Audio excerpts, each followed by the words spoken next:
All right. So, good morning, everybody. This is Ken at Tortoise Capital. This is the kickoff lesson for our second teach of the Creativity 202 lesson. It's February 26th, 2023, Sunday morning, and we're about ready to enter the foyer and meet and greet and do our quick 30-second check-in. We'll then proceed into the sacred story space to talk about our aha moments this week from the lesson number one in the Creativity 202. And then after we tell our stories, I'll hit the gong the last time. Then I'm going to ask you to listen for the word that comes to your mind that captures what you're feeling or thinking that you want to carry forward into the next week as an additional source of contemplation and reflection. So we learned about halfway through the last course that it was important to carry that almost like a stone that you found on a journey, that you would carry that stone with you and then think about that stone that reminded you of the session. And then you have a collection of stones to reflect upon of all the places that you've been. Maybe it's a postcard from the edge, if you will, or a seashell. But it turns out that's a pretty important thing. So I'm going to recommend that you have a notebook that you use to dedicate to just the reflection journey that you're going on, whether that's digital or I like 5x8 cards when I'm sketching, when we're talking, and then I turn that into notes later. So that's just my own style. So that's the way that thing will go. Then after we hit the gongs, we'll be back into a foyer, and then we're free to talk like humans about anything, carefully and with respect. And then you're after that you can depart the area whenever you wish. You don't have to stick around, but we generally let the coffee talk go as long as people have something to talk about. Um, and then we're always respectful with not more than 2 hours. 90 minutes is a sort of a perfect timing, but when you got an old fat guy like me babbling at the front, sometimes this can drag on a little bit. So there you are. All right. So without further ado, I'm going to say hey to Ernie and ask you to check in. What's going on, man? Morning. I'm glad you do the check-in because I never know if my microphone's working or not. So, and it's we have a beautiful day here, and I live in near St. Louis, Missouri, in a suburb called St. Charles, and we have nice weather here. But we're bracing ourselves for what we saw coming on the news from what's happening in California. So, I guess we're going to have a storm here eventually. But everything is really nice here where I'm at, and it's good to see everyone. Cool. Uh, Morning, Tom Sullivan. How are you doing? Good morning. Doing good. Uh, we were out for dinner last night. At my daughter's, well, at a restaurant she works with. So it was a real nice dinner. It was like not really opening, but they just had since it's just gonna open. It was like an experimental day where they bring people in and does have different dishes. So it's really enjoyable. Yeah, beautiful day. So all good. Awesome. Chun Long Lee. Good morning, sir, from Canada. Hey. Hey, good morning, everybody. Yeah, in Calgary, Alberta, Canada, we had a snowstorm last week, the coldest week last week. Today is turning much warmer now. Everything is going fine. Oh, Good to see you. So we've learned that after when we're in the circle and your story is over, you finish up by saying "aho," and that's a Native American word meaning "as it should be" or "so be it" or "amen." Just sort of almost like a ritual. It punctuates the sending. Yeah. Good morning, Damien. How are you doing, sir? I'm doing fine. I'm from Pittsburgh, Pennsylvania. Uh, We had good and bad weather all week, from cold to hot, back to cold. We had a little bit of snow yesterday, but otherwise everything is good. I enjoyed the lesson. We'll talk about that in a few minutes. I hope. And good morning, Satya. You feel like the new kid at the party, I suppose. But you've been doing. Hey, I just want to say you've been doing great work in the nightly chat room. So Can I'm you open this? really Open this? looking forward. Monica. Hey, Yeah. take care of business. Go ahead, open that, and we'll say good morning to the young lady. Yeah. I'm in the meeting. Can you Hey, just close? Oh, go sorry ahead. about Hey, that. go First ahead. of Open all, that. Open that for her. You it's better take okay. care of business. I can do this later on. And Okay. first of all, good morning to all of you and namaste. And special thanks to you, Dr. Long. And it's for starting this group. And I'm from Toronto, Canada. And as Chunlong was saying last week, it was a major storm here, and today is nice and sunny. So we are enjoying the weather now. Aho.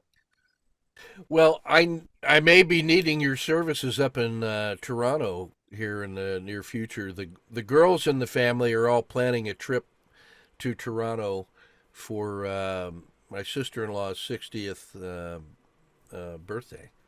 And Anytime, sir. That's going to be an honor for me. well, I'm going to keep you in mind because they're trying to figure out what to do up there. And the last time I was in Toronto, I was 17 years old and had other things on my mind, and so those aren't the things that they ought to be doing. You can Uh, come with them also. well, I'll be taking care of the dogs, and Yeah. I'm not sure when they're doing it. I think it's maybe this summer. We'll see. So anyway, yeah, for my check-in, everything's going well here. It's cold, so it's coming over to see you, Ernie. So just be ready. I want to just remind folks that hey, so what we're doing in this course, I've learned is really the most powerful um, learning environment that I've encountered in over 40 years of teaching adults in a variety of settings, and so I'm gonna hit the gongs and then tell my true story that happens to use this little diagram, and because I want to share this little story with you that I'll be sharing in Pittsburgh when I'm in March, and when I'm giving some lectures at University of Pittsburgh, and then in May out at University of Southern Oregon at some annual creativity conference out there. So I'm going to hit the tones, and I'm going to move us into the true story circle, and then I'll do the inaugural one, and then whenever you're ready after that, just raise your hand, and here we go.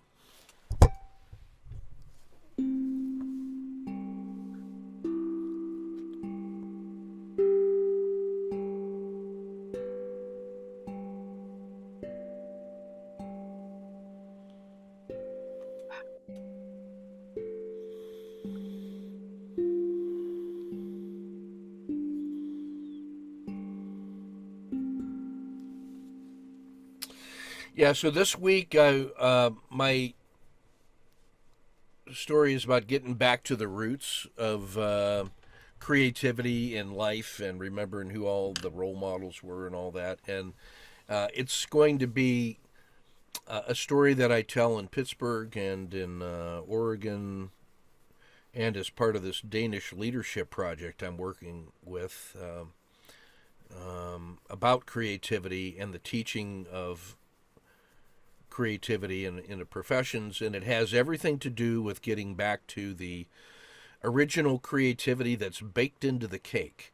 Our evolutionary brain is wired to generate new insights and possibilities and potentials as a way to respond to a dangerous world when we were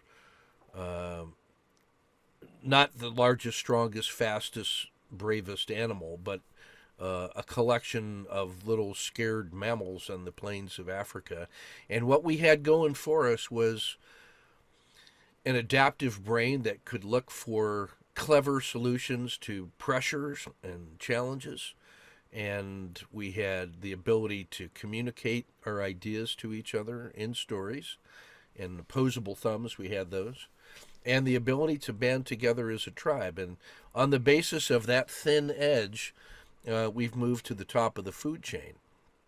And so our brains have been selected for the ability to do exactly that under pressure in extreme circumstances, to come up with a scrambling set of solutions that might work, and then quickly picking one that feels right and going with it.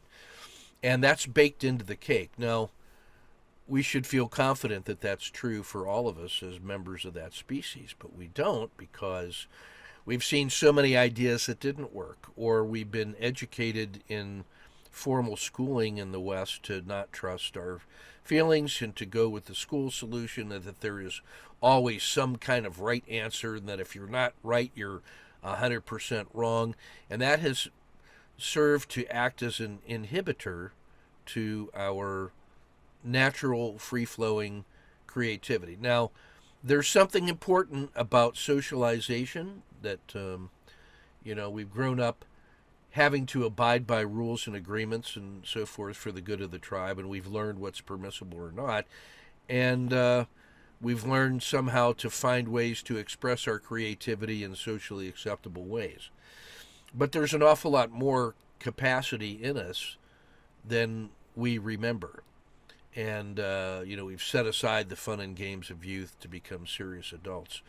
And yet, the edges that you have as an adult trying to do things connect back to that source, that natural source of creativity that you already have. And so what we're going to do in this course is combine three different bodies of knowledge. One is the Fletcher treatment for creativity, which is the short experiential lessons that we'll go through and respond to.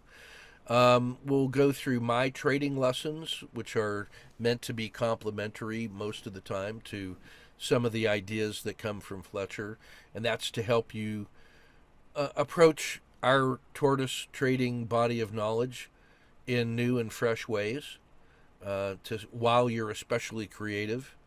When you do the Fletcher exercises, you're in the most creative state that you could be in, and it makes your brain sticky and excited. And then if we introduce some new trading lessons, then maybe there's a way for you to see it in a new way, to try it on for size. And then we come together in this session using the principles of true storytelling in order to share what it was like to be us in the moment of learning and reflection, and to share the aha moment from this past week that was the biggest stretch, the biggest surprise, the thing that seems most interesting, or even the thing that you're already putting into practice and going to try out.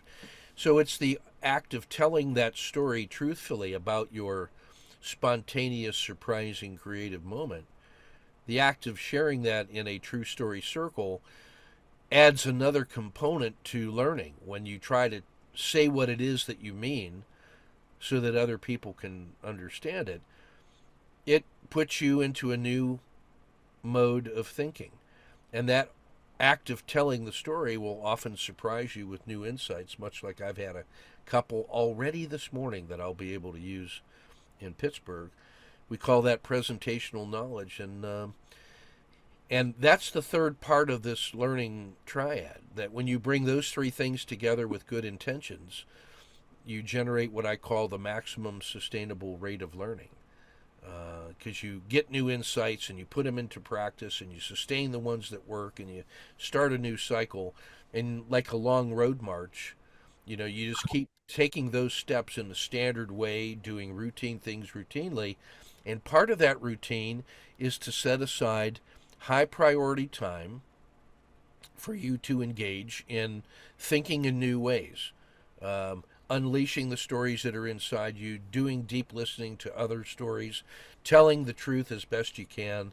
And when you start doing that routinely, quickly you discover that nothing else will do, that you have a thirst and a hunger for that experience, and you end up connecting that in your emotional center where we make value judgments with this process of deliberate, intentional creativity and innovation. And then what ends up happening is that you turn that into sustainable changes by using good procedures and process and all that in the normal way. But this little box that you see there is much like an engine that just will not stop, and it wants to do work. And if you're like the rest of us, you'll end up finding that this is an addictive way of making improvements, that it really is enjoyable just for the experience of being in a truth-telling circle with people you admire and respect, and who always bring interesting things to say. No pressure, but and that's what keeps us coming back. And so Sunday mornings at 10, or I think on the weekday we're going to do Tuesdays at 7 p.m. Central. There's 4 or 5 other guys that are starting this journey or restarting this journey. That Tuesday night was better than Monday night. So our 2 structured sessions, which you can come to both of them or either, to talk about the stories, or to talk about the lessons, one lesson at a time, will be Sunday mornings at 10 Central or Tuesday at 7 p.m. And so that's what I want to say about this story right here, and just finish up with that note on the bottom, that one of the things that I learned early in this process was that the formula for transformation is, on the left-hand side, you see purpose times action times artifacts. That's all the forces of good that multiply together to create the power to improve, and it gets anchored in an artifact that gives you a tool that you can leverage. You can put all that meaning and goodness into an artifact that you can rely on. So it's important to take notes, make sketches, remember stories, because those become usable leverage in the future. It's a tool that makes work possible. If any one of those 3 things is 0, then you don't have any energy or power to do work. Like if you don't have a purpose for what it is you're trying to improve, then you're just unvectored energy. And all of that energy will just dissipate because of inertia. And if you don't take action on your purpose and insights and artifacts, if you don't take action, then you're in stasis and you'll just sit there. Unused capacity. And you don't get that back, that time. And then if you don't put it into an artifact, you always have to remember what it was and start all over and regain that ground that you that you once had. So, but when you put those 3 things together, you take action with a purpose through an artifact, then you have real power to make changes. The forces on the right-hand side there, inertia plus culture plus status quo, those are the forces that keep us where we are. Inertia is that bodies at rest tend to stay at rest. That's why you got to act. But the flywheel effect also says bodies in motion stay in motion. So you want to make sure that your motion is towards purposeful outcomes. Culture is what we do when we don't know what else to do, and just drives us to standard work. And I don't want to take the side of the argument that says culture is smart. I'm going to say culture is dumb. So we got to do things to overcome the cultural drag of messages out there that you can't do it and you're not worthy and only they can do it, and we got to accept what we're given. So all of those cultural message reinforced outside of the circle are there to be overcome. And then the status quo makes us everybody happy. Everybody is happy with the status quo unless you're taking purposeful action through an artifact. The status quo makes so many people happy, that's why it doesn't change. And you say, well, I'm not happy with the status quo. I say, oh, yeah, you are. It makes you just happy enough so that you don't give up what little you have in hopes of something better. That's the secret of the status quo. It has learned how to fine tune just to keep you quiet and pacified and not change. So, taken together, those things are fat, dumb, and happy. Inertia is fat, it keeps you locked in. But once you get that thing rolling downhill, it's unstoppable. So, we got to find ways not to defeat those directly, inertia, culture, and status quo, but learn how to co opt them to our side of the equation. How can we make that stuff powerful forces in our favor so I can get all of that working together? Well, I'm going to use the flywheel effect and generate momentum and then keep the momentum going so I can leverage the power in that spinning wheel. Inertia, it wants to keep going. So build the habits of mind and the processes and the routine so that you stay in motion, keep going. That's what the weekly check-ins are for, is to document that like a pulse on the drummer's beat. And then you use that knowledge that we're going to talk about it to help you find ways during the week to do things routinely towards your objective. Like you'll find that there's a proper time in the week for you to read the lessons, do the writings, do the reflection, practice it over, get ready to tell your story, and then tell your story.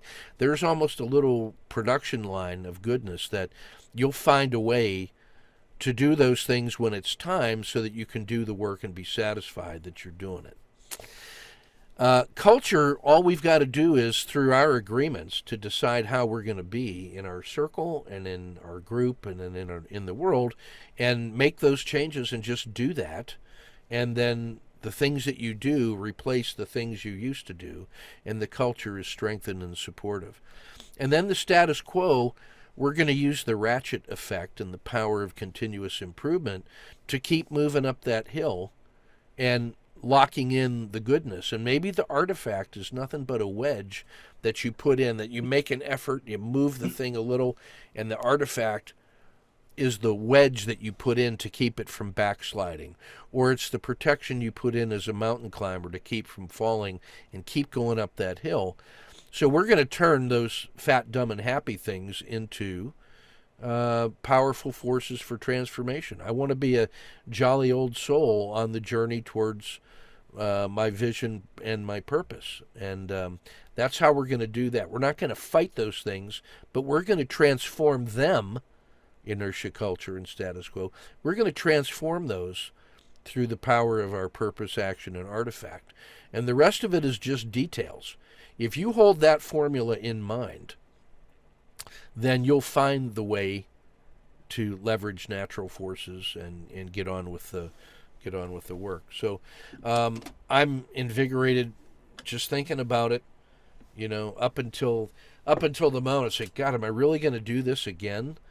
Knowing how much work it is to take those 30 lessons in 30 weeks, man, it's a lot of work. Yeah, it's a lot of work if you do it, and work is good. So, and you get better through doing the work. So yeah, I'm excited about doing this, and I just want to express my gratitude for you guys investing your time and your trust and your efforts into making this work, because it makes me better through our mutual actions. So I'm just want to express my gratitude, and that's my true story for the week.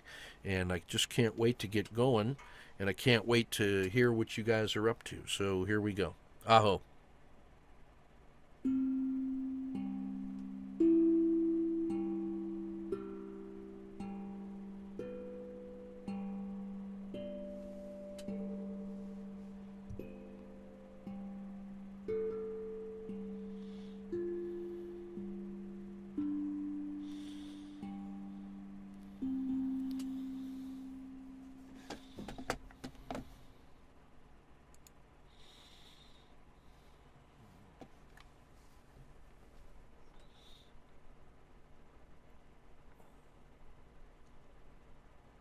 Junlong Lee. I counted to 10 to give other people opportunities. Anyway, I'll start with my usual way. My word of last week is doju. It's a Japanese word, has a Chinese origin. So the Chinese word for this is still right the same, but rarely used in daily conversation or even writing. It's only can found in some studies. That's interesting. The doju for me, when I think about doju, I think about the dream house. When I was in the Super Tutor program, Dr. Wansap teach us to write a business handbook. The very important section is, what is your dream life? So that include a dream house. So that's in the future. That's in the goals, in the objectives. But doju is the one I should already have, or I should remodel that doju into a trading workshop. That's the meaning of doju for me from last week. My work in progress. So last week I majorly spent my time to the collapsing dragon kata challenge. I changed my learning strategy. Basically, I do some simulation trading, collapsing dragon only. Then after some trade, maybe 10, 20, I switch to learning. I watch the bar by bar training again. Every day I watch one session. So I found that interesting, a more effective way to learn and trade. When I have to learn that again, keep in mind how Dr. Kan Lang read the chart from the beginning, right? So how he take in information, use the regression line and the Bollinger Band, this Z1, Z2, Z3 to set up the trading. And how Dr. Kan Lang set up the target, where to start long, where to start short, where to add positions, and how to frame a trade before seeing more information. So seeing the close price currently, nothing more. So what price make me to take a trade? What is no later than price? I have to take a trade. So all those information teachings in the lessons. So previously, probably I have ignored them. If I didn't ignore them, I didn't take in my mind. So that's what I do for learning while I'm doing the simulation. I also changed my time frame. Last couple of weeks, I use 1 minute charts just to, get more information, more trades. The last week, I switched to 3 minute charts. So the chart getting smoother, and there certainly get less signals. So that's interesting. I improve my win rate just a little bit. Probably because I already know the charts. Probably just because they set up 3 minutes versus 1 minute. I also adding yesterday high and low to my chart for reference. I found out that that's really helpful. The key learning from last week. So first, I can see much more from the charts. Like I said before, I only see the price action. Now I can see a lot of information. Where's the price versus regression lines? RL10, RL30, 90 to 70. And the Bollinger Bands, Z1, Z2, Z3. Overall, are getting better to overcome the fears. Even though I use the simulator, my psychology, impact come out to affect my trading. Now I try to always frame my trade in advance. I don't wait. There's a price I have to take action. I think that's more effective, just wait and see compared to wait and see. My exit getting better. I try to balance between take profit and let it run. Because I can see more now, I get better exit signals. I also get less attached to my last trade. If I get a losing trade, last trade, I tend to revenge, take a trade earlier, ignore signals, all those kind of stuff come out. So I did some improvement on that. So move to today's lesson 1. I redo those exercise. So talk about a little bit why I take the course again. So I participate in many workshops. I found out that if I only take that once, I can only get about 20% from the workshop or what webinar or even a lesson like this. So I have to repeat that 3 times to get full understanding. That means, the knowledge, but the knowledge is not a skill. To make the knowledge into a practical skill, I have to do the lesson again and again. So that's why. So I do the Fletcher exercise 1 again. I think, my mother in last century, in 60s, she bought a sewing machine to make clothes, to repair clothes.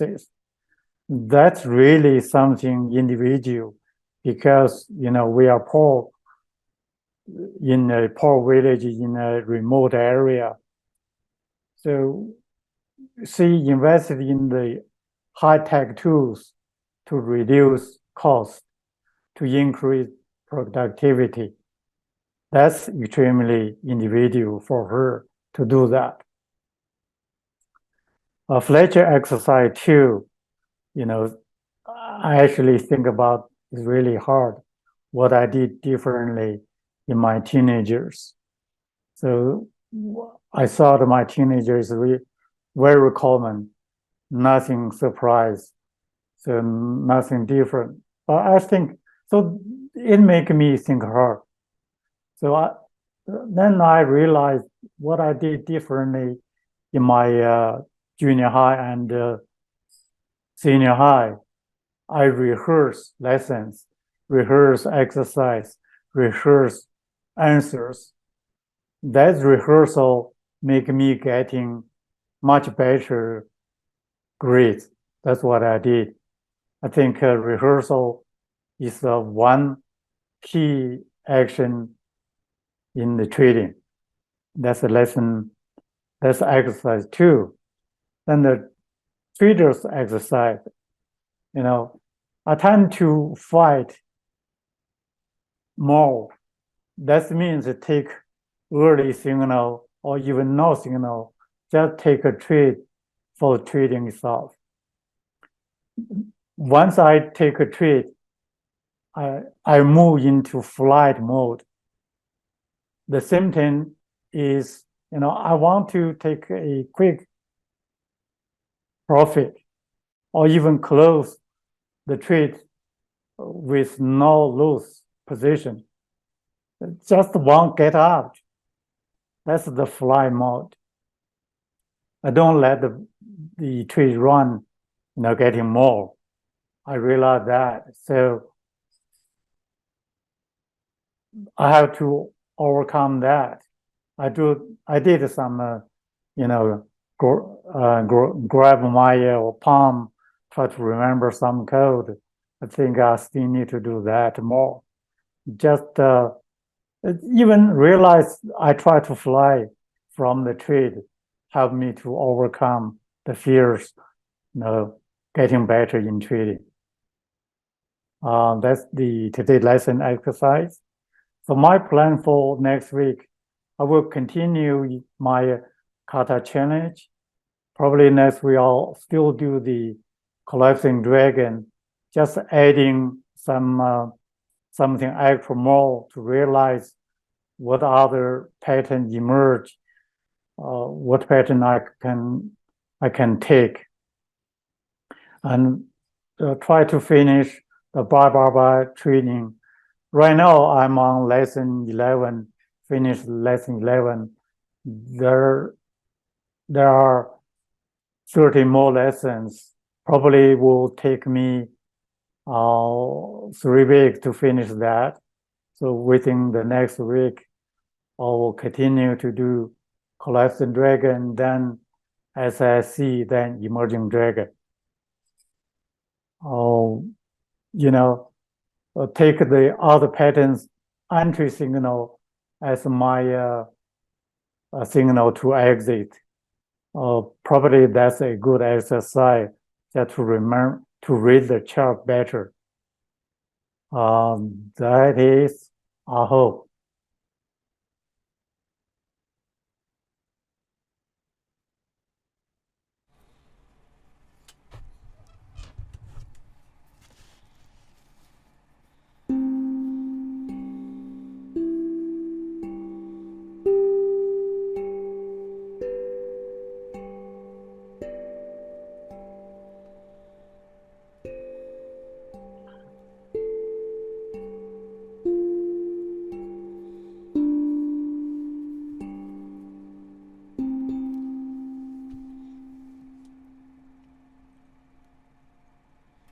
Damien. I have to get my feet wet this morning. It's gonna. No, I did the exercises. The two parts. The first one was about storytelling, about if I understood correctly, a family member who had a haha moment in my life, and then we'll discuss about the trading. One of the things that I realized in a broader sense this week is that I had members of the family, whether it was on my dad's side or on my mother's side, that had an impact on me. Some of it I was taking in a bad way, and I realized that I was approaching all this the wrong way. To give a little bit of history on my dad's side, there was a great uncle who invented military equipment during Napoleon the First, and he left his descendants quite a lot of money that is still trickling down to me and probably to my children and then my grandchildren. And that, by the way, you can leave on the tape. It's nothing. And I thought for a very long time that it was a curse, because I was always given everything that I wanted. But this week I'm realizing that it's not a curse; it's a blessing, and it's going to help me focus that I can expand that family wealth into more generations. And not only that, after the talk of the pastor at church this morning is that I'm going to be able to give more to the world, to the people that are in need. And one of them is my grandfather used to help the Christians of the Middle East. My father did the same way, did the same thing, but when he passed away, we never continued that. And that's something that I decided this week I am going to restart because those people are in needs. And that's what I decided to do. The second part of the exercise, something that I did in my youth. When I was 21, I made a big step. I went to my dad and my mom, and I told them that I was leaving the house to go abroad to finish my education, which I did. That's why I'm here in the U.S. And it was one of the best things that I ever did. So that's for the first part. The second part was the trader's exercise. I had a lot of challenges going through that exercise because I did not really understand what it entailed, and I did not want to go deep inside myself to find out why I was doing what I was doing. So one of the things that came out of the exercise is that I rush into my trades without thinking. The other thing that I realize is that I don't have a trading plan, so that's something that I'm going to have to work on.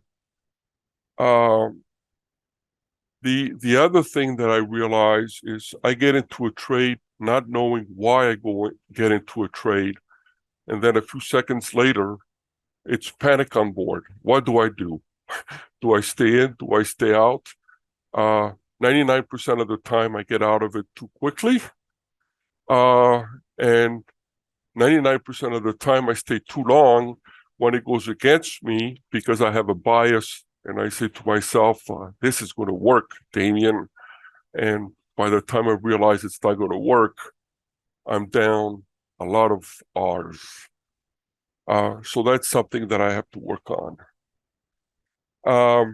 The Fletcher, I believe, said that in the exercise that you had to clap your hands to be able to calm down. I mean, for me, it calmed me down. It resets the button, and it allowed me to think more clearly. One of the things that I'm going to be working on this week is I have to get organized. If you look at my office, I have papers everywhere. Ken is shaking his head, I think. Well, that's okay. I do have accountability partners. One is Mark and one is Aniska that Ken Long is working with. So we meet every Friday, the three of us, and discuss whatever it is that we have to discuss. And that's basically it. Aho.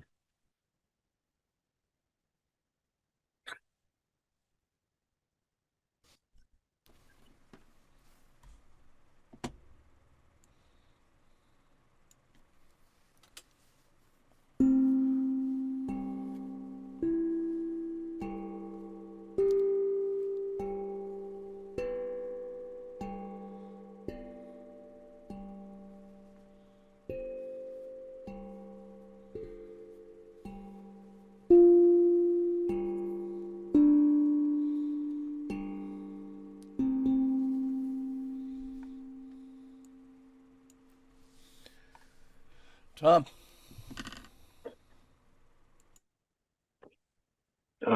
Okay. Um, I was going through a lesson. I began, of course, in innovation. And while I was reading it, I'm so glad that I'm going through this again. The Book of Mastery by George Leonard came up, and I was reviewing it. It has a nice commentary about the whole book in like 3 sentences, and then it goes on, and it states a lot of the information contained in the book. So one of the things that I came across as I was reading is like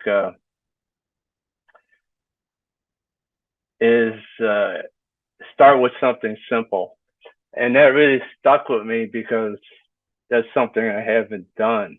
I always start with I read the whole system and I'm thinking, okay, 1, 2, 3 exits here. You got a minimum box. You got these different type of entries, and I think I try to throw it all into one box and trade it at the same time. And it really is more complicated than that. So I looked at that and my overall trading, and I said, wow, that's pretty important. Maybe I just need to start with one simple thing. The second part of the book, it mentioned there's really 5 keys. It's a very good read. I think everybody should read it. And I did go on Hoopla and I ordered the audio book, so I'll be listening to it this week. It's about goals. Everybody has goals, but it does mention in a part of it the goal is to practice, and the rewards come from the practice. And it's the way to master a trade is not for the big. Your profits will come, but the goal is in the practice. And the thing that I related to myself is like most of your time is spent in a plateau, and then after you're in these plateaus, your progress comes, but then you reach another plateau. And I think in my life, a lot of the things have been I'd hit these plateaus, and I'd look at them like I'm not doing good, so then I'd drift off into something else, when really the plateau is part of the process of becoming a master. So I thought that was really important, and I wanted to share that. And the innovators, and I was thinking, I know there's a few in my family tree. I have an uncle that he invests. He doesn't, I don't think he trades. He won't talk much about it, but he's done well. He's been retired for a long time. And overall, he's really good, but he doesn't like to share much information. So my one brother was really good in real estate. He's left a good income for his wife and children. And my other brother just recently, he spent a lot of time in literature. So in the last 2 or 3 years, he's actually written a few books for children, and they're actually on Amazon. So he's got a contract, and he's done well over time. It took him a long time to get there, but I'm really happy for him. He's doing good. I was thinking about did I ever really step out? I don't think I really did, but I may have. I just have to review it more to see if I stepped away from the crowd in a good way, or I'm trying to go into investing and innovate myself in that type of way. I went over to the trading exercises, and there was I was kind of an impulse type person from my past. Follow a lot of impulses, so through this creativity, and over the last year, I've calmed down some, but and I have seen improvements in my trading. I'm not like not losing as much, and I am improving, and I'm building some solid rules for me to trade and progress. And one thing, like this morning, I noticed about I was having like some thoughts, and I was going over the trader exercises on impulses and how to recognize them.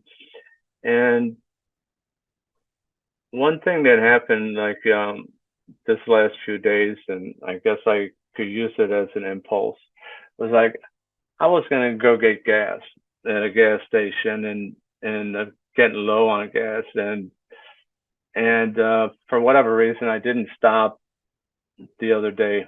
So like last night we went out, I said for dinner, and I said, well, because I'm gonna stop on the way home and I'll get some gas with everybody. So we pull up to this gas station. I'm like on the way home, and of course, like I go to the door, I'm going in to pay, and it says, sorry, closed, system's down. I'm thinking, oh, great. So that was like about 10 last night. So this morning I get up, and I know tomorrow I go back to work, so I'm gonna need gas in my tank. So this morning I wanted to review the lesson, and I was going over impulse control, and after I did a deep dive for about 40 minutes into the subject, I went upstairs and started thinking, oh, gas. And I'm looking, it's like 9 o'clock. I'm thinking, oh, I could run out to this gas station and get gas. And I'm thinking, how this related to an impulse. And I recognized that it was a thought of something I missed doing. So, because and it was just felt this kind of like body thing to just go run, get my wallet, and hop in a car and drive away, and go get gas. And then I thought of, stop, like clap your hands and stop and think. And I said, hold on, stop, plan this out, plan, and it's like plan the trade. You missed it. It's a missed opportunity. What's the next plan? So I'm like, no, I'm not gonna run out. I'm gonna go through my morning. I'm gonna review my subject. I'm gonna stay involved in my class. And later in the day, when I have later in the day when I go out, I could do it is stop at a gas station, get some gas in my car, and then come back and maybe wash my car at the same time. I'll have a little more time available to do it. So, the way I look at it is like a lot of my impulses are from thoughts of missing out or not following through or practicing or staying involved in the process of trading. So if I frame a trade, I could set my entry and stop, and it will take care of itself. And I wouldn't have to see it later and say, oh, I missed the move. I got to jump in now and see if I could catch the rest of it, like a fear of missing out type of opportunity. So it's a way to help me control these impulses that I get and be more successful in the type of trading we do. Another thing, simplifying. I did look at I wanted to jump into 4 different stocks at once, and I realized that's way too much. I got to cut it down until I build to that type of level. It's not something you jump in right away and do.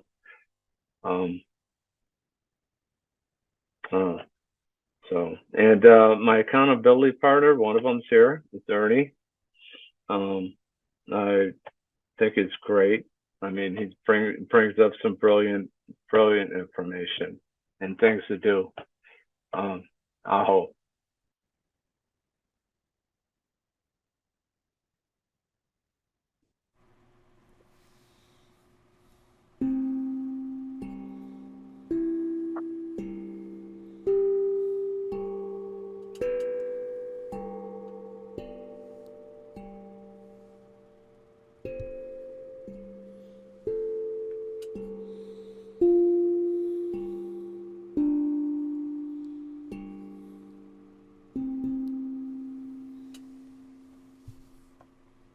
Ernie,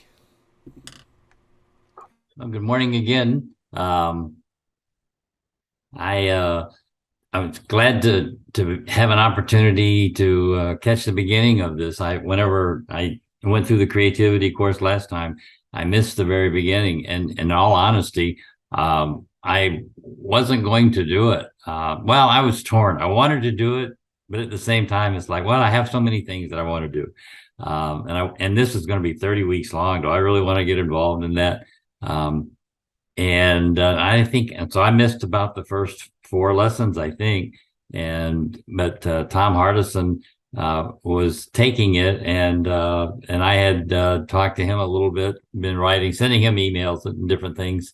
And Tom is a very neat guy. And so I just asked him, I said, well, how's the creativity? And he just said it was how good it was and everything. And it really made me realize I screwed up. Not jumping in on this and doing it. So I finally came in late. So even though I've done this before, this is a new lesson for me. And the next 3 are new lessons for me as well.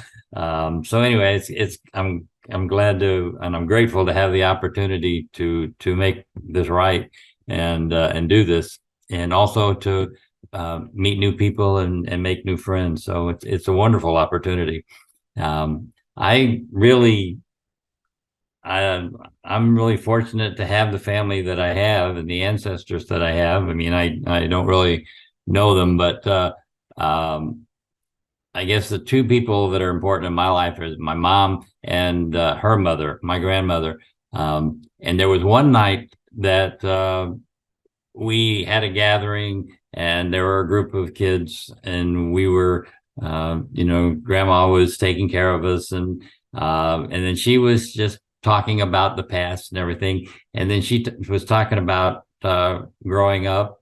And the thing that amazed me, it was a wonderful story. I wish I'd had a tape recorder and was recording this, because she just went into about being a little girl, and that her mom and dad, and that moving into Florida, and she just told the story about crossing the Alabama-Florida state line in a covered wagon. And I just, it was like, that's not how Little House on the Prairie went. They were out west. I just couldn't imagine a covered wagon in Florida. And she said that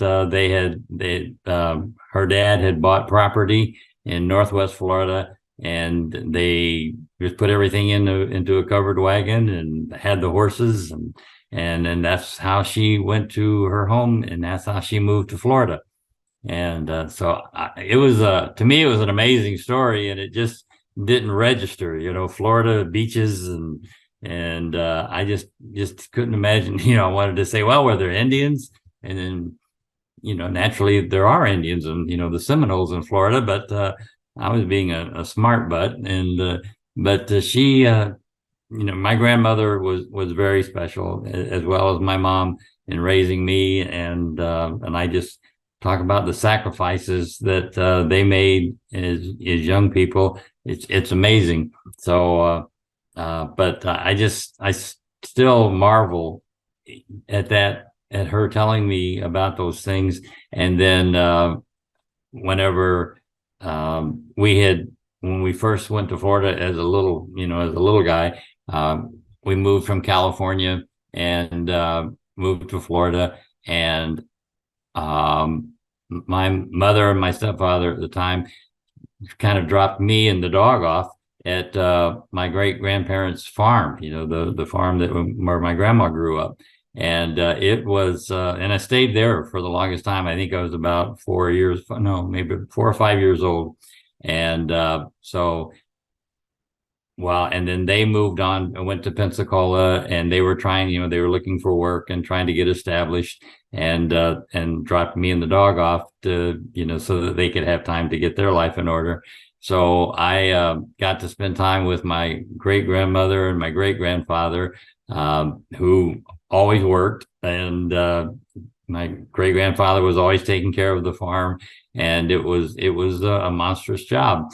And so my dog Dee Dee and I just we were turned loose. They didn't really have time to be watching us, and it was, we were kind of thrust upon them, and they had things that they still needed to do. And I'm sure that my mom, her trying to get her life together was, it was just they had their problems, and so my grandparents, just probably needed to, well, they loved me and stuff, and but they didn't have time for me. But it was just an amazing time, because I still remember that they did have electricity. There was one wire that went to the house, and my great grandfather would listen to the radio at night.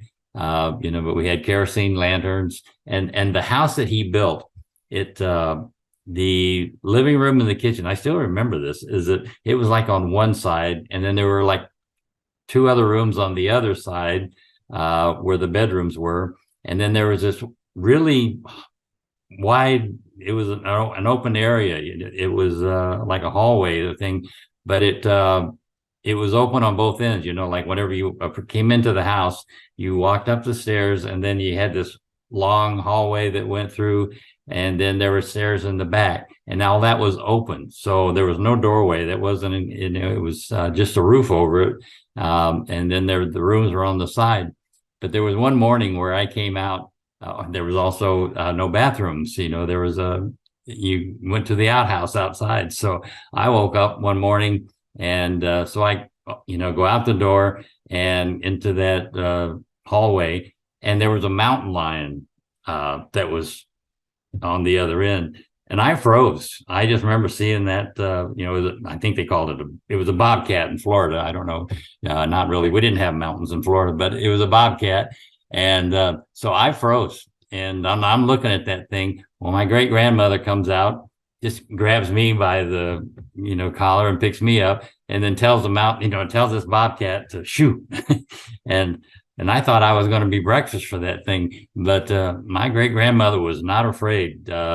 And I just remember, I just thought she was so impersonal, but whenever she picked me up and grabbed me, I knew that she loved me, and I felt that, and that was, it was a neat experience. And I just thought differently about her after that, because, I just kind of felt like I was more in the way, and a problem for them, but she loved me, and she certainly saved me from that bobcat anyway. So it was it was neat, to be reminded of that when I'm going through the lesson, to think of a member of my family tree who was originally and utterly individual. She certainly was. So was my great grandfather too. So interesting time from the past. And I think that them turning me loose really made me feel pretty independent. I thought I wasn't afraid of anything, but boy, when I saw that bobcat, I knew what terror was at that point. And so I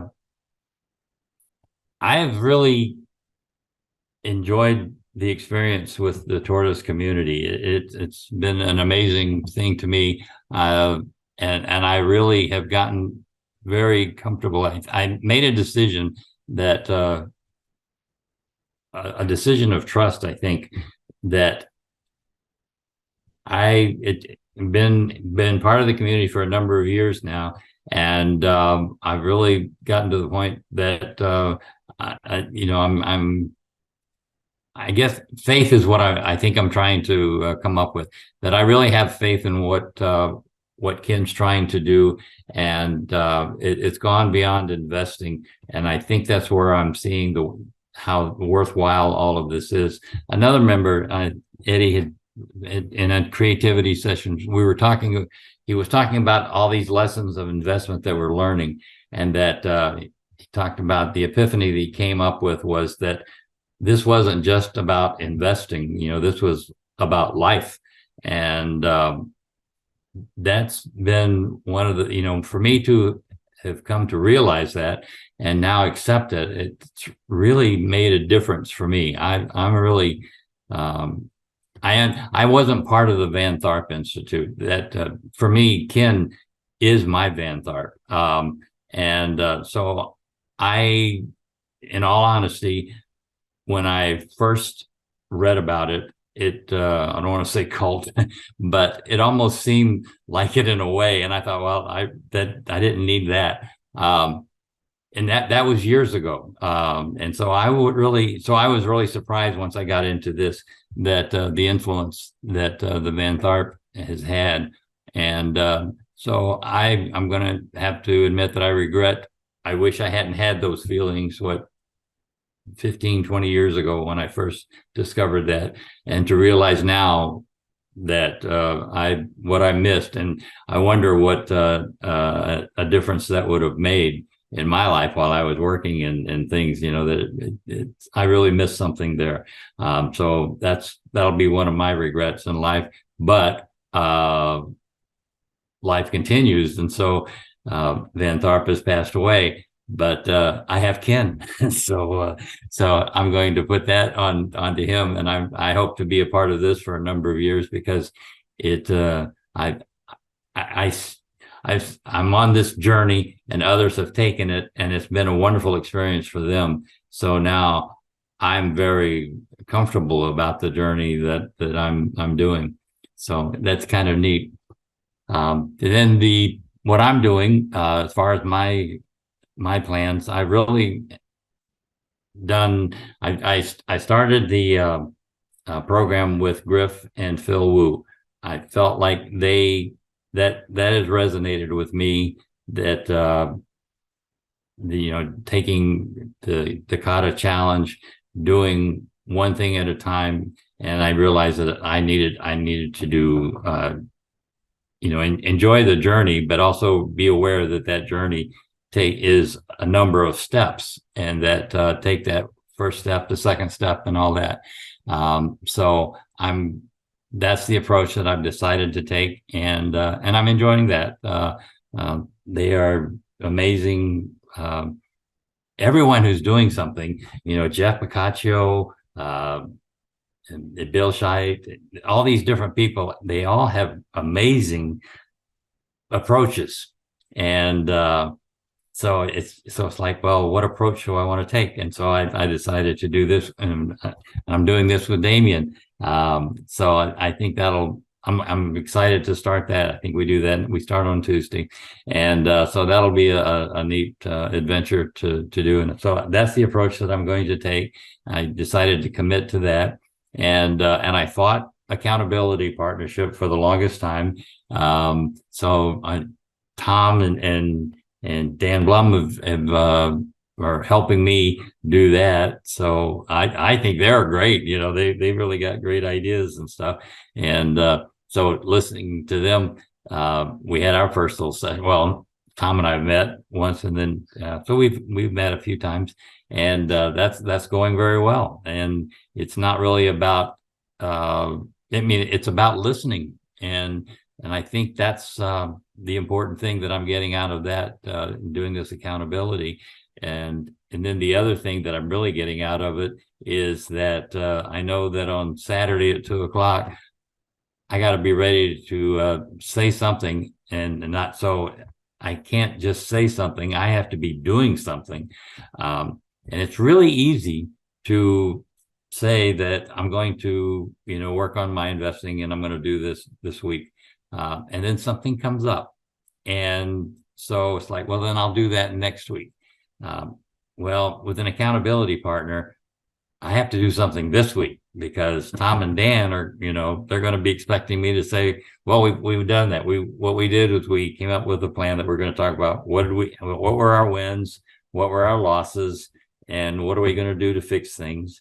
So if I don't play the game, I'm not going to have a win or a loss. And what am I going to say when we get together on Saturday? So, so I appreciate them holding me to the fire a little bit and making me accountable. And so it's like, well, we'll be glad to listen, but you better have something to say. So so that's how things are going with me. And it's wonderful to be a part of this with you guys. And thank you very much for listening. Aho.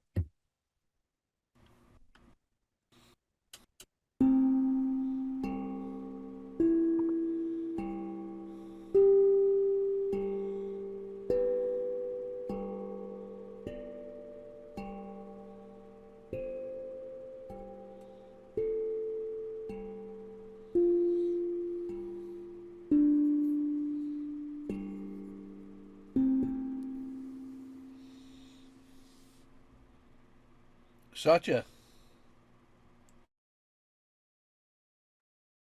Yeah, so it's me only now, and namaste and good day, all of you. And special thank to you, Dr. Long. You are my coach, my guru, and my mentor, and I respect you a lot and learning a lot from you. And first, I want to tell a little bit about myself. Like originally, I am from India, and I immigrated to Canada in 2003. And for the past 21 years, I am living here in Toronto area. And I belong to North India, and my ancestors, like I didn't get a chance to see any of my grandfather from my dad's side and my mother's side because when I was born, they were all gone. They are all passed away. So we are six brothers and two sisters. So we have a long family and lots of nephews and nieces. And I am the youngest one and only one here in Canada. Rest all of my family is in India. And from the ancestral sites in North India before 1960s, there were only two things to do, like to join the army and to do the farming. So all my grandfathers, my father, and my uncles from my dad's side and mother's side would belong to the army. So even I served like in the army 2 3 years, not actually in the army, but they had a different program which we called NCC, National Cadet Corps. And then I joined like I was the C cadet in that. I served like 3 4 years, and I learned a lot from that program also. So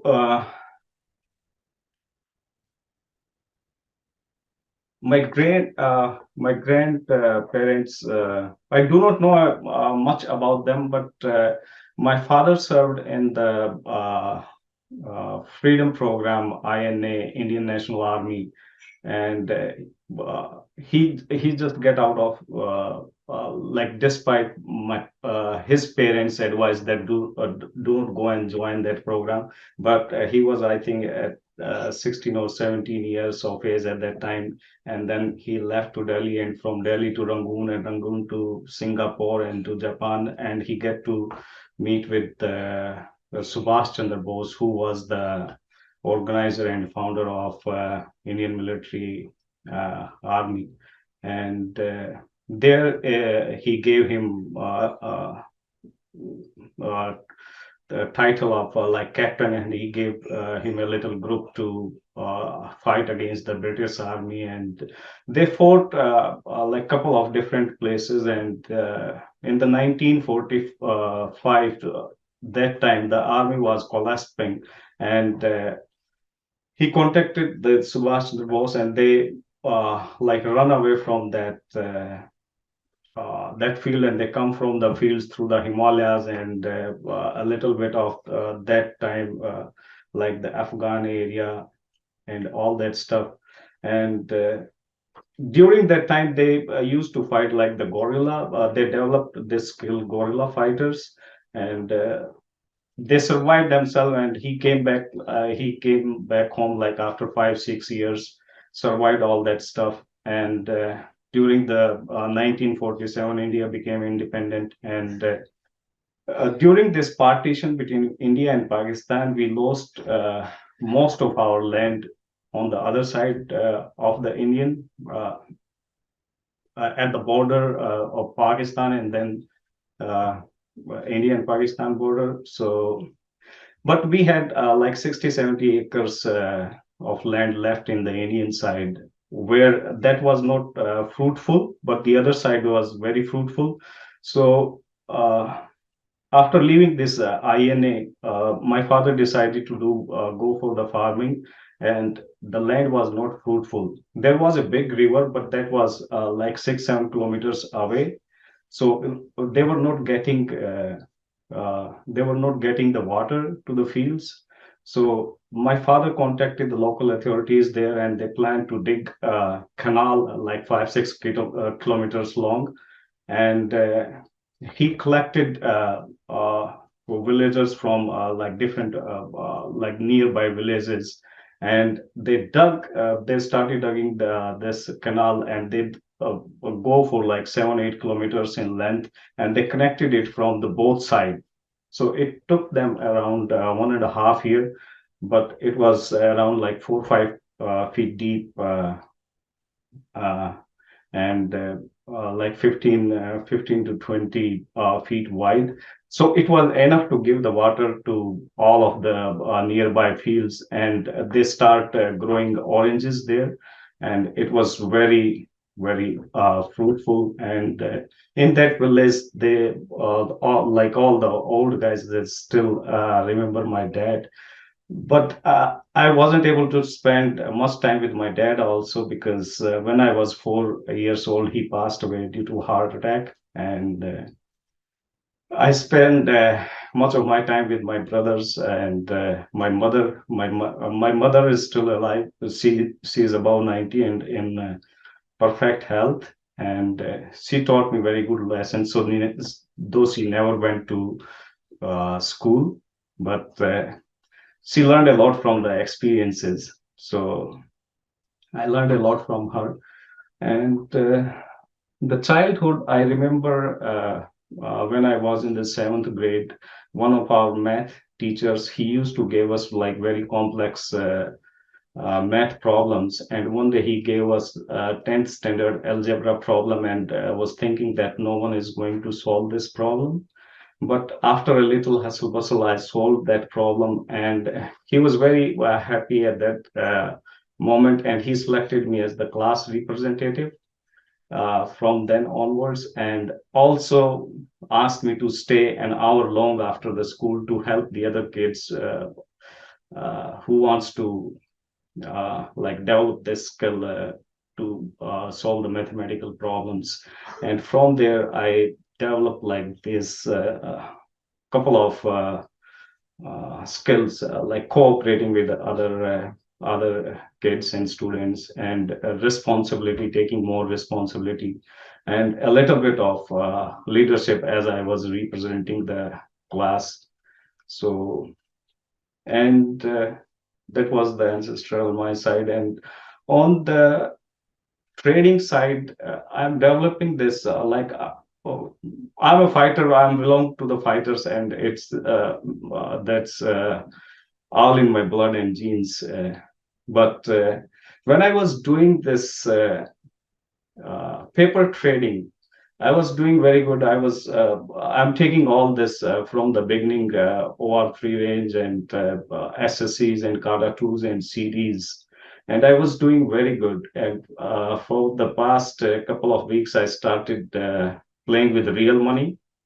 And that is like changing a little bit my perspective. And I did a couple of good trades, but one trade, I didn't put it uh,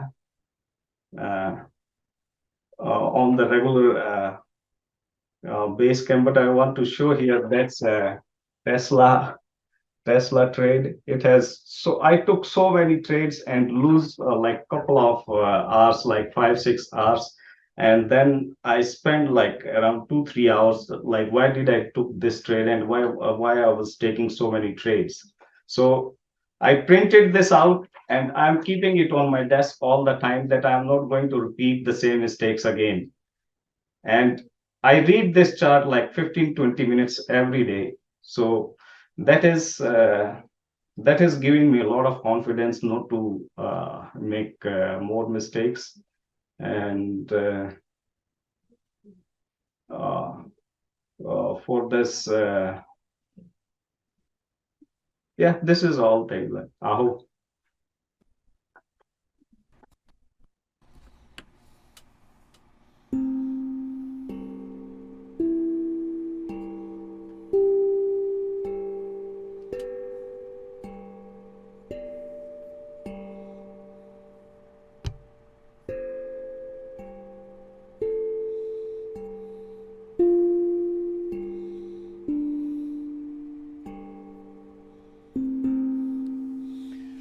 All right, I'm going to ask you to think about the word that comes to your mind as I hit the tones in one more cycle, that will be your focus word to add to the effort for the week ahead.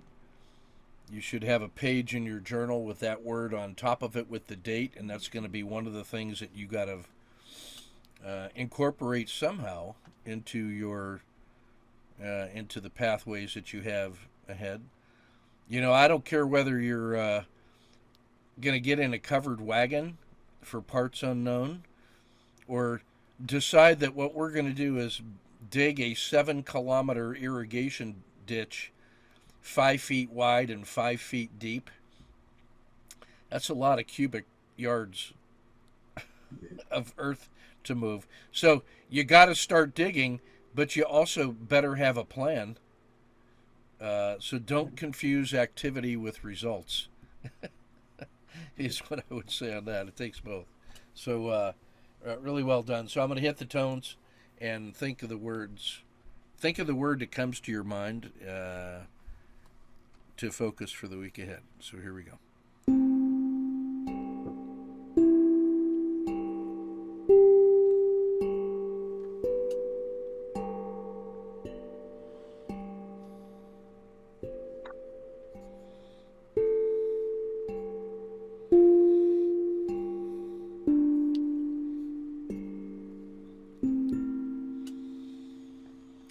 Tom Sullivan. Goal.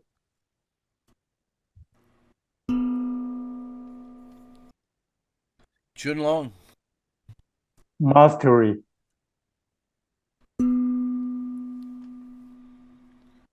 Ernie. Organize. Thanks, Damien. Damien. Clarity. Satya. Responsibility. Mine was duty. All right, so that moves us into coffee talk and the foyer and whatnot. Let me just summarize. So much already. The moment of zen I had was the idea of, like, I want to fly. I want to be a trainer. I want to fly. Well, I can't fly. The closest I can come, though, is I can learn to fly by flying a drone.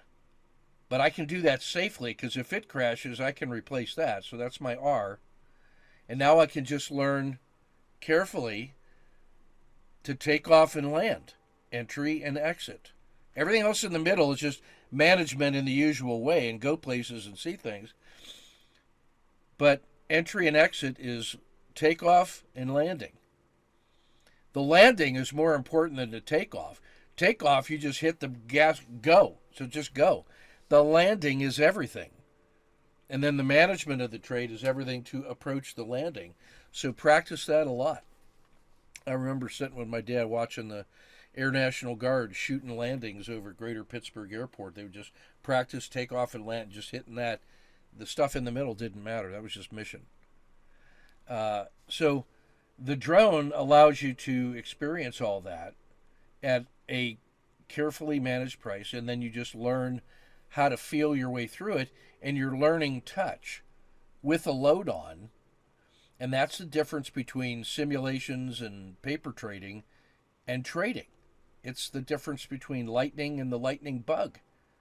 So I'm glad you're learning those lessons early about trade with one share and just watch yourself. The danger I see in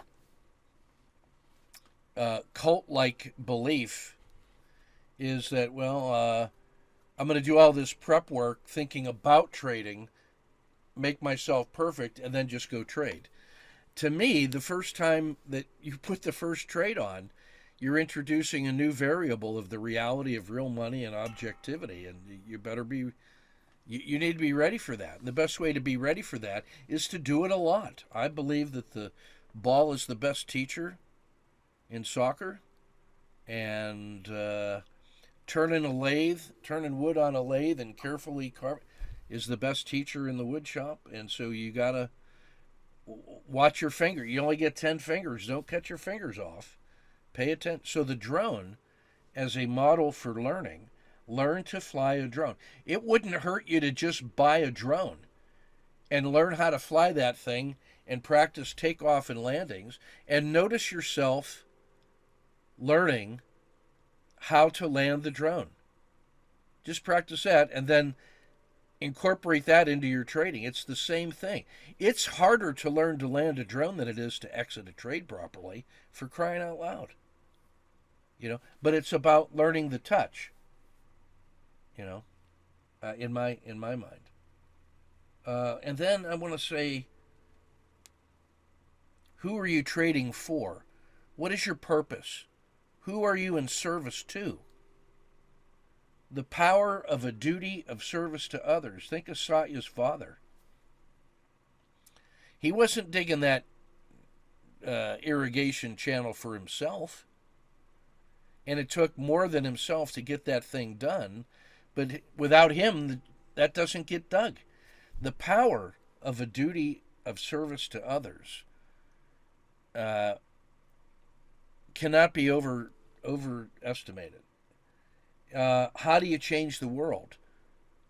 Through your hard work, and you free your children to do things with the fruit of your labors.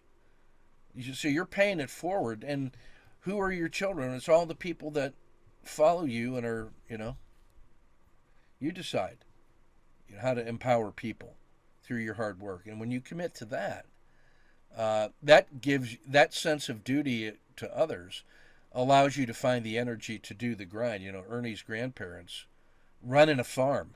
That ain't easy. That's hard work. Except they didn't see it as hard work. They just saw that, well, that's what we do. We chose this life, so we're just doing what you got to do to live that life. It wasn't hard at all. And they found their natural rhythm and did the things that mattered and didn't do the things that didn't matter. And, in conclusion, that could very well have been a mountain lion in northern Florida. There were mountain lions there then. Could have been a bobcat. Could just as easily have been that mountain lion. And that'll change your life when you see one of those face to face. That talk about things getting real quick. So aho to that. Really good first session. Coffee talk.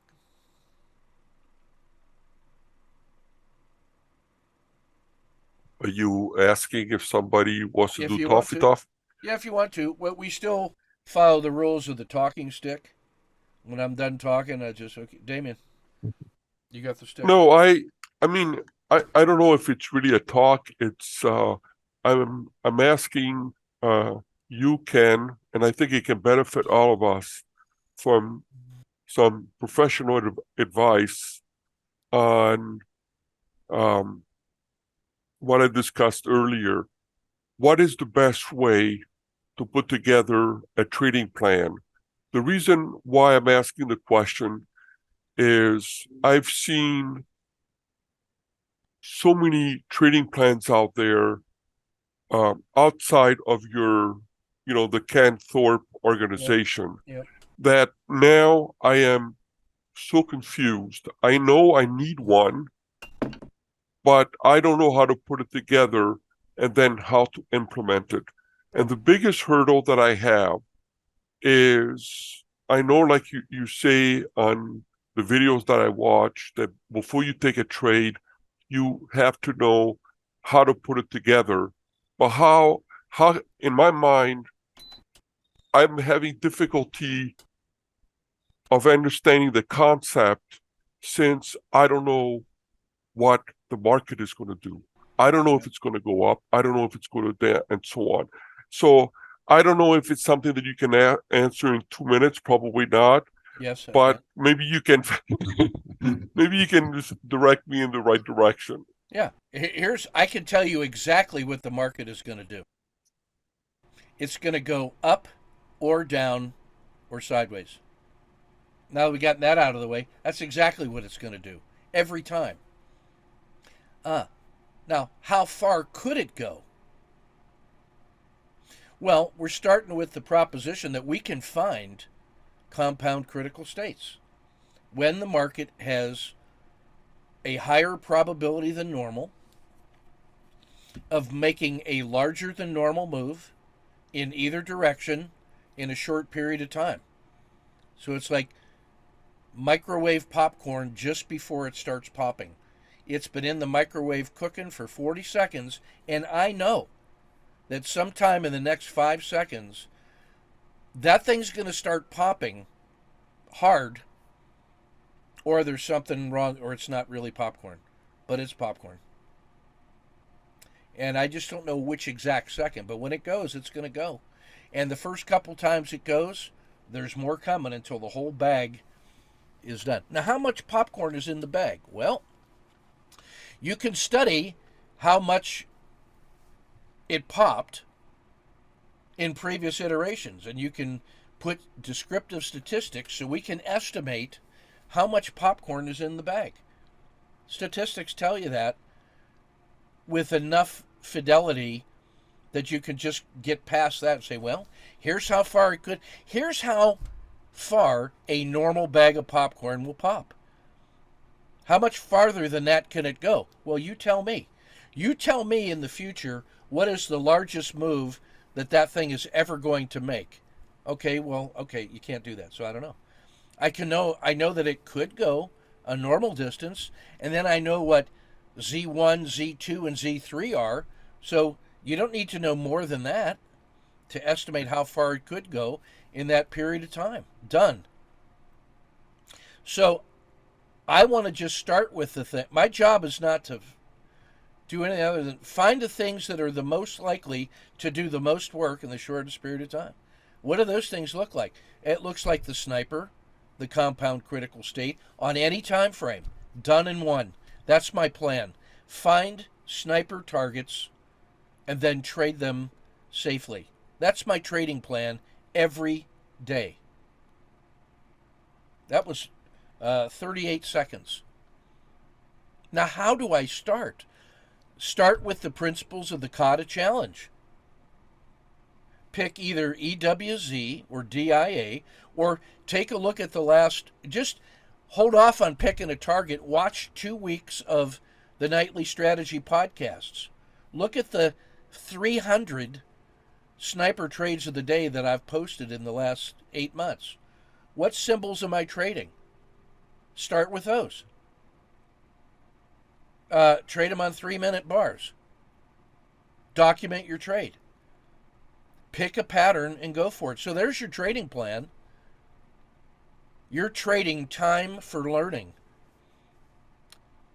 Paper trade it until you're ready to trade. And after you've done 100 paper trades, for the record, then you can start trading one share live. And then discover all the things that Satya's learning. So that's how you do it. Now, once you do that, you will be going through this course, talking to other people, seeing what they're doing. When you listen to the Nightly Strategy podcast, you also see me managing a dozen symbols on a swing trade portfolio every night on 30-minute charts. And all I'm doing is the same patterns.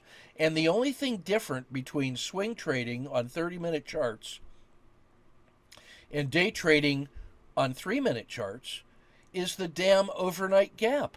That's the only difference between 3-minute bars and 30-minute bars, and that's right as you're getting towards the close, because the gap changes everything. So that's one more set of rules about what to do late in the day on a 30-minute chart on a swing trade, because the damn gap is coming. That's 100% of everything you need to know for the next 40 years of trading. Those things that I just said right there. And then you got 50 symbols to consider. Which ones of those 50 are in a compound critical state? Trade those. Done. That's how much planning I do. Stop planning. Start making better decisions. Trade. That's what a decision is. A decision is to make a trade-off between all the risks and the rewards that you see available in the local situation. Do that safely. Make decisions safely. Practice landing a drone. Move it from here, fly 1 foot, down 1 foot, and land on the screen. So practice that. That's all trading is. 100% of it. And then document the lessons learned. After you get 500 practice trades, or 100, I don't care. As soon as you're ready to start trading one share live, then you start trading that. When you're itchy, trade. Start right away.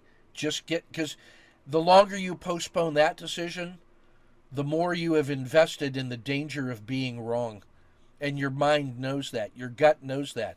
Hey, I'm not going to trade live. I'm going to do another 500 paper trades. Well, all you did was add 500 times amount of gasoline to the fire that's going to spark when you take your first live trade. And that's going to be an explosion. So get past that. Start trading now. One share. Costs you almost nothing. Trade now. One share. You got to follow all the rules. You got to do the due diligence or you're not professional. You got to take it seriously or you're not a serious person. If you enter the market to trade live and you're not a serious person, then you are fish food for sharks and whales. And they'll take your money so fast without regret because they're feeding their family with it. If you want to help other people feed their family, then be a not serious person trading in the market. Be unprofessional in the market, and you'll be doing a service to other people to give your money to them to feed their children. Not my job.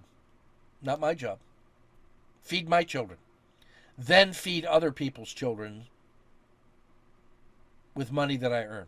That's my job. Now, you figure out what your purpose is. Be serious about that. And then I just gave you enough information in the last 5 minutes to come up with a trading plan. Yeah, but what does it specifically look like?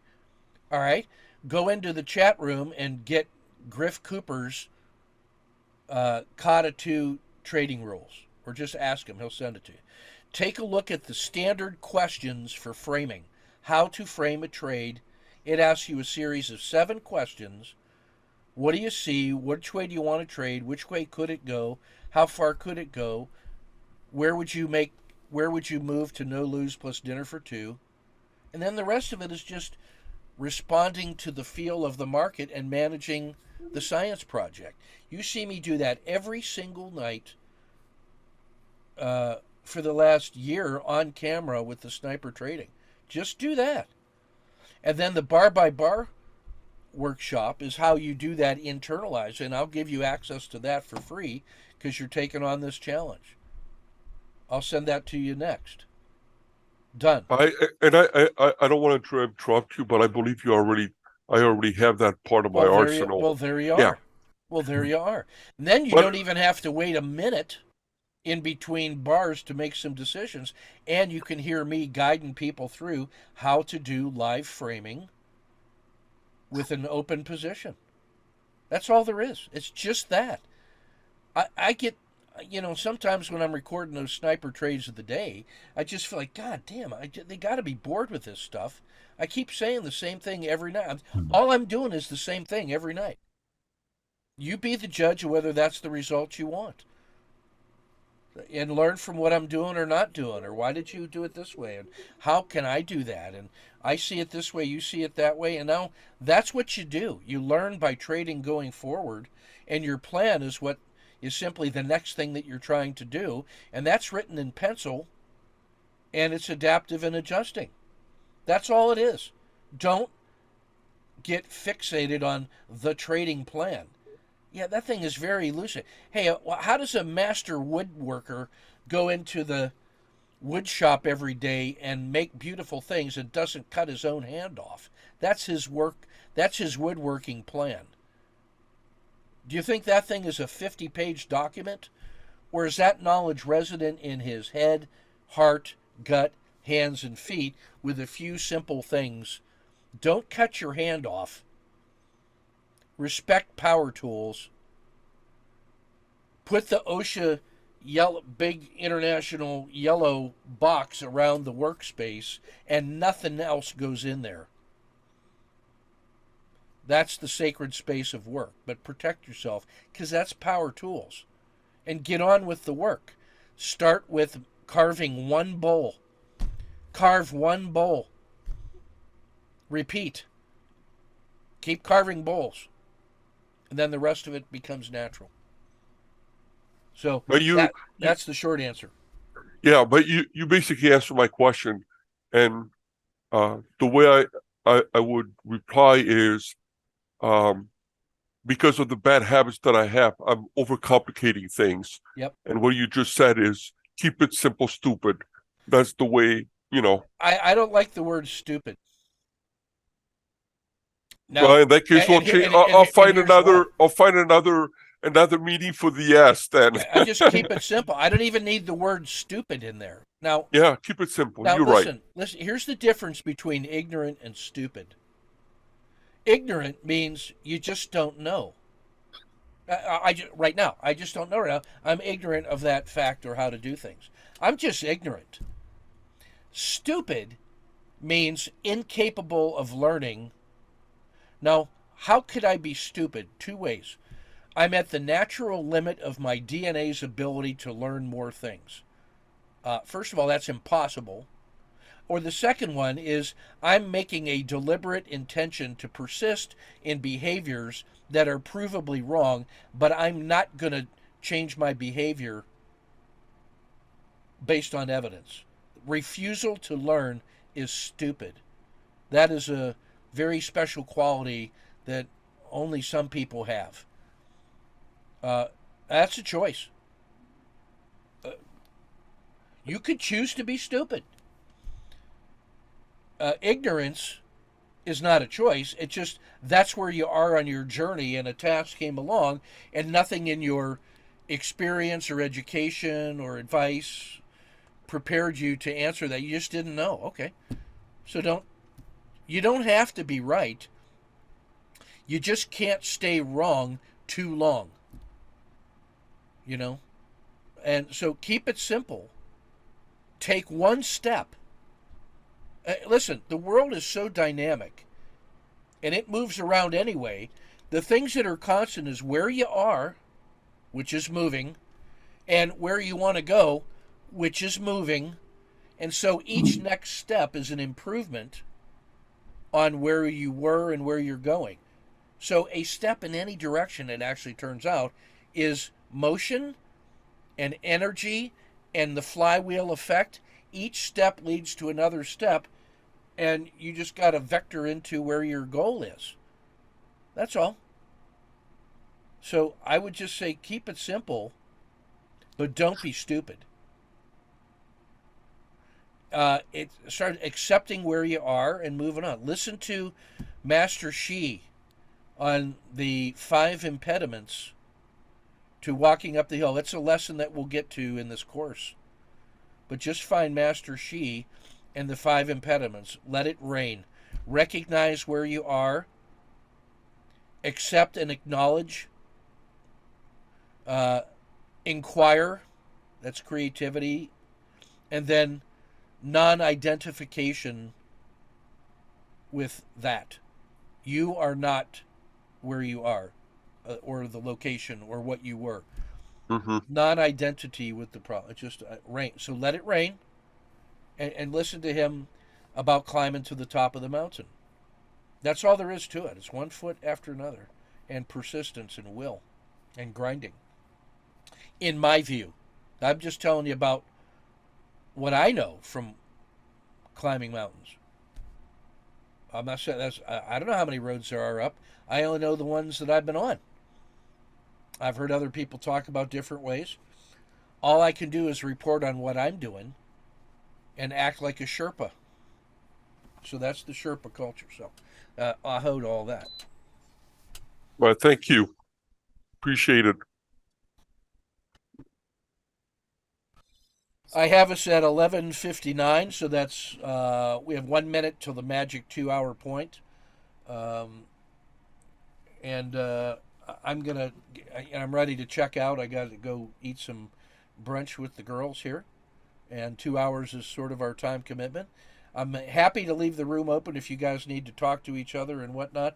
But what I'm going to do is just check out with you real quick, It feels like a natural resting place. So, Tom Sullivan, give me your checkout, man. Well, check out. I gotta go get gas in a car. That's the plan. That's your plan. Aho. That's the plan. Damien, Aho. checking out. I've learned a lot today.